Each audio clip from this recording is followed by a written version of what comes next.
Performance reviews can cut both ways, from employees who find them a waste of time to workers who say it just doesn't give them enough feedback. Either way, appropriate and constructive feedback can make the difference between a dysfunctional workplace and one that shines in productivity. In today's Work It Wednesday, how to get the most out of your job reviews.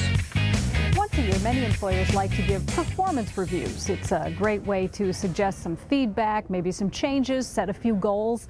At least one executive coach, though, says it's often too little too late.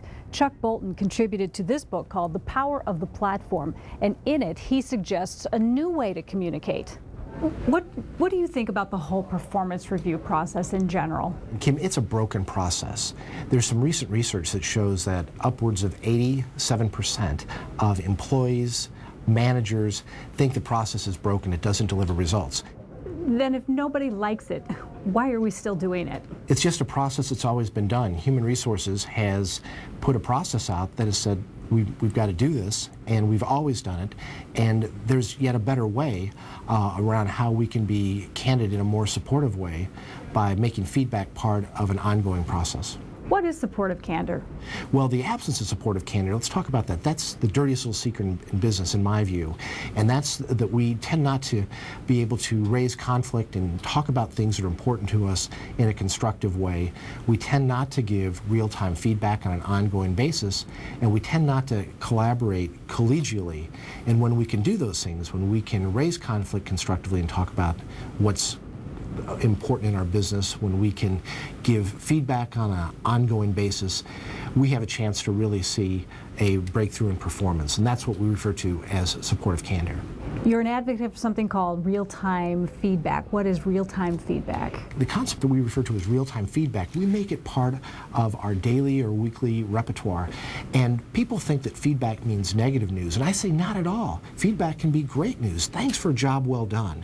And so for managers, I encourage that we look at giving feedback in a ratio of 4-to-1, positive to constructive feedback. We look for opportunities to catch people doing things right. And there are different steps that we call the ladder of feedback, where we can give feedback at a given step based on the need. First, maybe just saying thanks for a job well done. Second, it might be, let's say after a sales call, Kim, I ask, what's your view, Kim, on how the call went? And you tell me how you think it went, and I have an opportunity to give you a little coaching if I think that's appropriate, if I'm your manager. The next step might be me giving you some feed forward. Kim, the next time we go on a sales call together and you're talking about features and benefits, you might want to do X or Y. The third step for feedback might be, Kim, may I ask you, may I give you a piece of feedback? I'm asking for permission. May I suggest something to you? And the fourth and final step on that ladder could be, Kim, I think there's one thing that if you did a bit differently, you'd have a much more successful close rate. Let's say that none of this is happening in your workplace, not even the annual performance review. So what could you as a manager or a worker do to initiate that kind of feedback? There's a process that I call the W5 process that I can put in place as an individual or as a manager, and it's working. W5 stands for working in 5 directions. And so once a month, if I'm an employee, I want to meet with my manager and I want to say, here's how I see myself working in 5 different directions. Here's what I think I'm doing, Kim, in meeting your needs as my manager. Here's what I'm doing to help my customers get their needs satisfied.